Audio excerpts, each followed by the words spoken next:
중소기업 결산 서류 뿌시기 오한나 세무사입니다. 자, 오늘은 카드 사용 내역 및 대금 결제 명세서에 대해서 알아볼게요. 이상하다. 우리 법인이잖아요. 개인 사업자 아니고. 홈택스에 카드 사용 내역, 우리 카드 내역 전부 다 자동으로 끌어올 수 있는 거 아닌가요? 세무사님이 뭔가 잘못 알고 있는 거 아닌가요? 맞습니다. 알고 계신 대로 우리 법인 같은 경우에는 홈택스에다가 별도로 카드를 등록하지 않아도 자동으로 등록이 되죠. 근데요, 경우에 따라서 우리 카드 할인액이라든지 아니면 일부 해외 사용액들은 누락이 되는 경우가 생길 수 있어요. 그리고 마지막에 그 거래 내역을 쭉 다시 한번 확인해야 할 필요가 있습니다. 그렇기 때문에 카드 사용 내역도 결산 시점에서 다시 한번 구비해서 관리해야 할 필요가 있고요.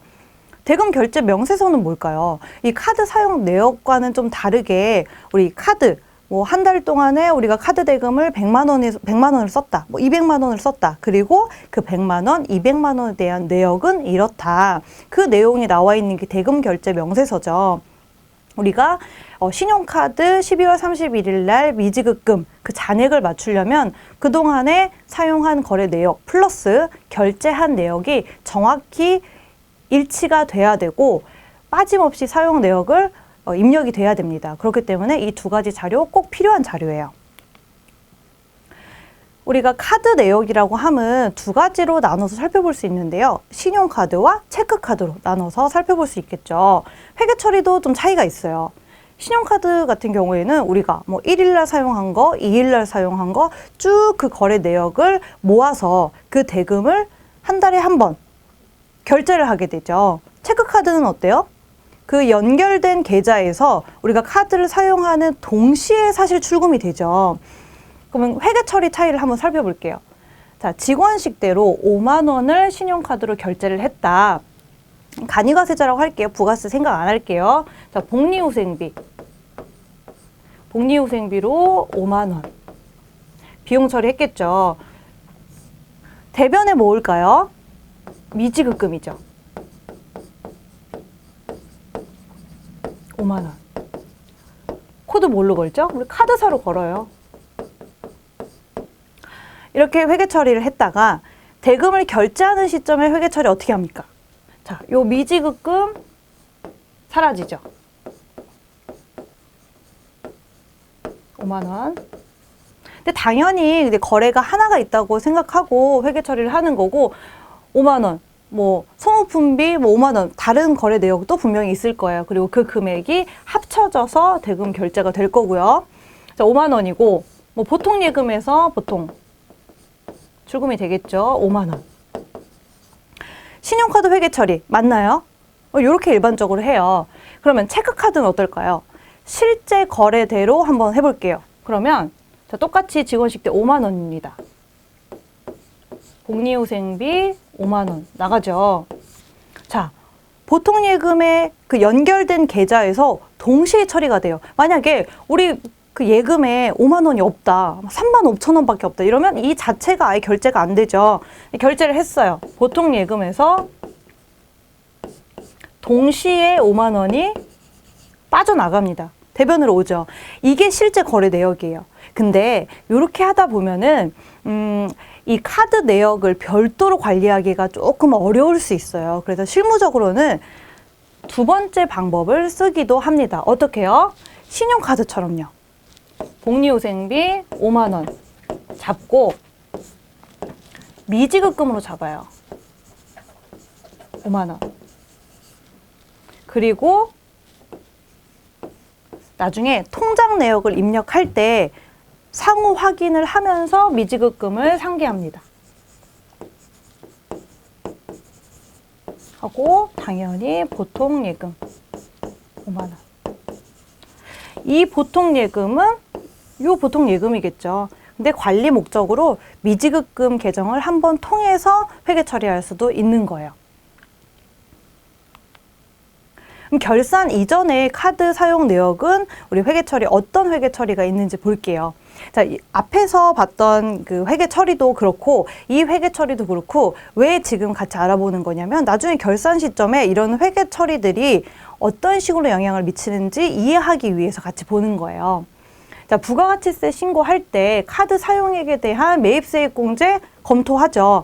매입세액 공제 대상이라고 할게요. 그 카드 사용 내역이.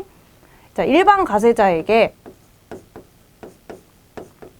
직원 식대로 55,000원을 결제, 신용카드로 결제를 했습니다. 회계 처리 어떻게 할까요? 이번에는 부가세 대급금 5,000원 별도로 회계 처리하죠. 복리후생비 5만 원, 그리고 미지급금 55,000원. 코드는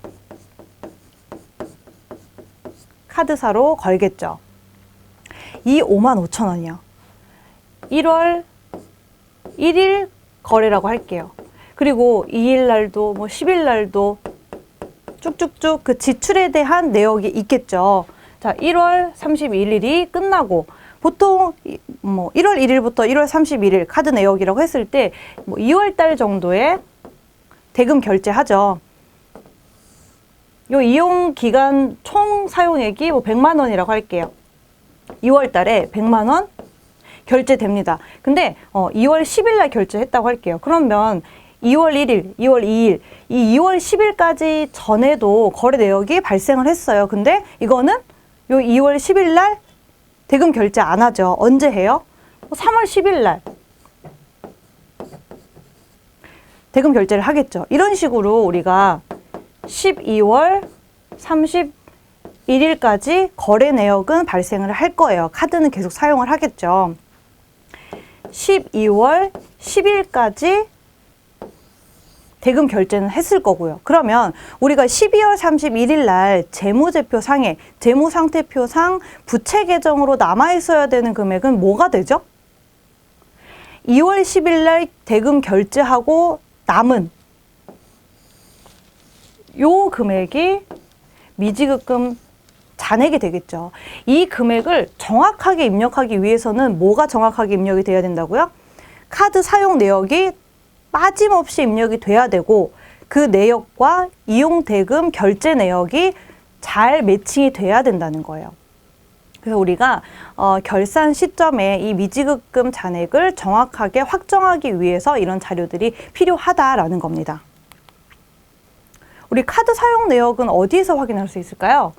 이용하는 카드사 사이트에서 엑셀로 다운로드 받을 수 있어요. 거래 내역을 다운로드 이런 식으로 엑셀로 받을 수 있어요. 근데 이 엑셀 파일에는 이 내역에는 뭐는 안 나와 있어요? 언제 얼마만큼 우리가 대금을 결제했는지는 그거는 확인이 안 되죠. 그래서 이용대금 명세서를 별도로 받는 거예요. 이용대금 명세서에는 어떤 식으로 표시가 돼요? 우리가 12월 달 이용대금 명세서다라고 하면 결제 금액이 있고요. 그 결제 금액에 대한 거래 내역이 다 나와 있습니다. 이 금액과 이 거래 내역을 우리 통장을 입력하고 또 카드 사용 내역을 입력하고 그 거래 내역에서 이 금액을 확인해야 되는 거예요. 네, 오늘은 카드 사용 내역에 대해서 알아봤습니다. 오한나 세무사였습니다.